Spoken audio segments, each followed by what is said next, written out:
Today is August the 1st, 2020. I welcome you to this recording. It is a significant time that we're living in at this time. In the background, you may hear a siren from a car and birds that are singing. It's in the afternoon of this day. It is around 7:15 in the afternoon. A few days ago, they buried John Lewis. He was an individual who was involved in the marches taking place in the 60s. And there was significant conversations about this taking place in regard to his involvement. One of the individuals who spoke at his funeral, the last celebration of his life, took place, was a man named James Lawton, Lawton. And Mr. Lawton, at the time that he spoke, immediately gained my respect when he spoke of really an eternity of this time that we're living in, and one that occurs at the time that we will be traveling to, that we know very little about after we close our eyes or pass or die. And he spoke of that. And in between those two times, we get to live this that we call life. And he spent the time talking about that. And he bridged that divide by saying that if we get to that time that comes after this life, and we find that we cannot understand how this life and that life makes sense, that we should protest, we should scream. And the essence of what he was saying was that the reason for protest is that we're really at a loss to understand what life is about. And he said that the standard for life is found in the founding documents of the United States of America. He spoke of the Declaration of Independence and the preamble to the Constitution of the United States of America. He did not simply say really that they were found in those documents only. He did not seem to apply. But he said that America had captured the heart of it. And he said that the ideas there are neither Democrat nor Republican. They are standards, they are ideas, they are principles that are bigger than any party, bigger than any person. And I concur with that idea. I concur with that idea very much so, that they are bigger than any person whatsoever in regard to what they stand for, what they are about.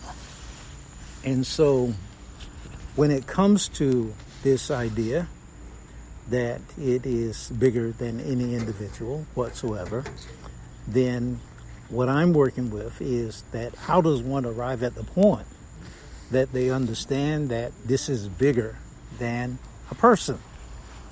And I've arrived at the point that what we're talking about is the aspect of what I call, or what not just me, but so many other individuals have called natural and spiritual law. And when they speak of natural and spiritual law, then what they're working with there is this aspect of the two together, natural and spiritual law together, is what I call metaphysics. Natural and spiritual law together.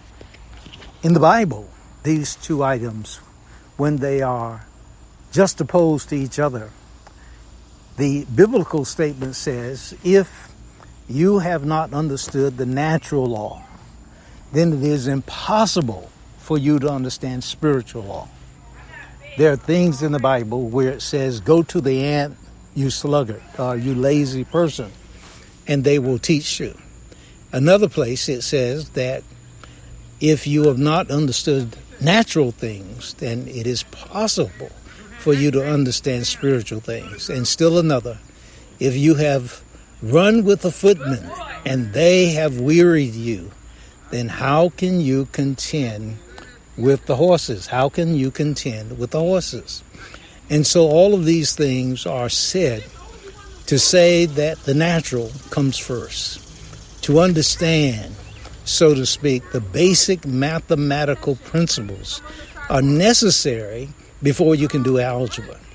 To learn how to add and subtract is necessary before you can do algebra. To learn how to do algebra is necessary before you can understand trigonometry. And to understand trigonometry is necessary before you can learn how to understand calculus. There is a natural progression that is needed and necessary in order for an individual to understand what goes on. And the same applies in the realm of spirit as well. And so all of those things take place in a natural way. And there's a growth factor. And when it comes to the spiritual, the same thing. And so years ago, I did an item that had to do with what they call steps of Christ. There's a process that a person goes through in regard to that.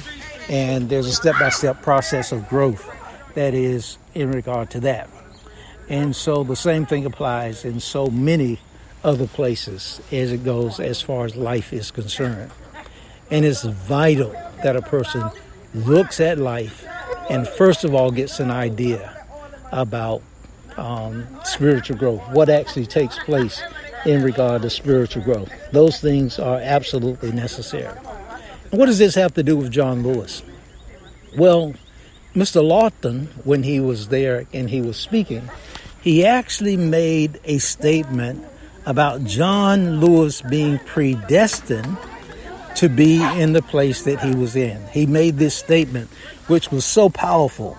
He said that John Lewis actually began his journey toward his end at the point that he was actually preaching to chickens. He was preaching to chickens. Now, can you imagine that? How would the aspect of preaching to chickens actually come to the point that he is a person who ends up being involved in the movement as it has come to be known now, the movement in Selma, the movement that brings him to the Congress of the United States of America? How does it come to be that he's involved in that particular movement? And all of these things that are taking place in regard to that. And then beyond that, how does he become involved in these other things that are taking place? And it is just a very, very powerful piece as he becomes a congressman. He is not only somebody who passes the laws or helps in the passing of the laws and make sure that these laws are passed before he gets to Congress, because the 1965 law that has to do with voting rights, that law is passed pretty much as a result of things like that bloody Sunday that takes place where he is hurt on the bridge, where his head is crushed. So he's involved with that. But then when he gets to Congress, of course, he has to actually do the item that has to do with keeping that law in place. And of course, it is after he gets to Congress that some of those laws are actually rescinded. And those laws then being rescinded, he is one of the individuals who is desirous of seeing those laws actually put back in place in such a way that they are able to be brought back in place, and that they are actually put back in place so that they are able to help people again. So all of those things are significant, but he had to be prepared. And when they brought him to work, Mr. Lawton made it very clear that what was taking place when they brought him to initially work in regard to what they were doing, what was taking place was that they brought him in because he was invited to work with them. And then they also made it very clear that there were specific trainings that they had to go through. And so those trainings that they had to go through, there was a result of what he was doing was that he learned how to use what they call soul force. And soul force really meant that you could be hurt and not retaliate. It was what they had learned as a result of being exposed to Mahatma Gandhi. You could be hurt and that you would not turn around and hurt the individual who had hurt you. And that's what Dr. King called this whole aspect of nonviolence, this entire aspect of nonviolence. And John Lewis, to him, Dr. King was his hero. He was his mentor. He was his teacher. And as a result of being involved with Dr. King, he was able to adopt this entire idea, not just as something that he was doing for a day, but as a lifestyle, a life force that he was practicing. And he practiced it for the rest of his life. I submit to anybody that training that John Lewis went through, that is a training that's needed today. That is the training. There's this idea that comes forth in regard to individuals that when the police or whomever it may be are in some kind of way being involved and that they are hurting people, that some individuals are coming forth and it seems like it's made to seem that those people are to be almost retaliated against. But instead of a moving protest, there needs to be a protest, in my estimation, where it is people are sitting down. Or perhaps there should be a protest where they are just simply sitting and praying or sitting and meditating. And this could be the example of what is taking place as far as India and what happened there. You may recall that they had these days and these times where rather than a great deal of speaking was taking place, they just sat down and were quiet and they meditated. There was a time, according to the movie that I saw, and it may or may not be true because Hollywood does all kinds of things, but according to the movie, they had this time where Gandhi had marched to the ocean, I believe, because it was forbidden. They were forbidden from the aspect of having salt. But he marched to the ocean. They were forbidden from making salt, I think. But he marched to the ocean, and every step that he took marching to the ocean, then it got more and more people came to follow him. And by the time he got to the ocean, there were millions, perhaps, of people who were following him. And each time they would go to the ocean to make salt, then they would get hit in the head. But the British soldiers would hit them in the head. And what did they do? They sent one after another. Peaceful protests. They just kept going to the point that they were being hit in the head. And finally, the British understood that they were violating the human rights of individuals. That's how the British surrendered. That's how the British surrendered. We need the same kind of soul force today. The nonviolent soul force. Because if we do the violence, then the president, if you will, this present president, will feel that he's justified in sending his troops to bring about the tear gas and everything else. But if we sit down, then it will become clear who's standing up. If we sit down, then it will become clear who's burning the buildings. But we must be trained about that. We must understand about that. I'm not asking anybody to do anything just because you're doing it. That does not make sense. That does not make sense at all. But we must be strategic in what we're doing. We must be clear in what we're doing. We must get the training that John Lewis had and all the others had, so that in this day and time, it becomes clear about everything. It becomes clear. And we're getting there. Even Mitch McConnell said that if you need to break with the President of the United States of America, if you need to break with him, then do it. So the ranks are breaking. Just a little bit more and we'll be there. And so some people are beginning to understand that something is happening. We need to take it to the next level. And there is a statement that where we reverse what they said, or the President Obama, Michelle Obama said, or if we want to keep it, then we think of being high. Then when they go low, we go high. Then high means to take a higher moral stand. Take a higher moral stand. When they go low and do something that is more despicable as far as human rights are concerned, then we go higher. And so we need to understand that. Understand that. When they go lower, we go higher. This whole aspect about this, what is involved with it. We can do this. We can do this. And that's what we need to take away from the statement that was made by Mr. James Lawton.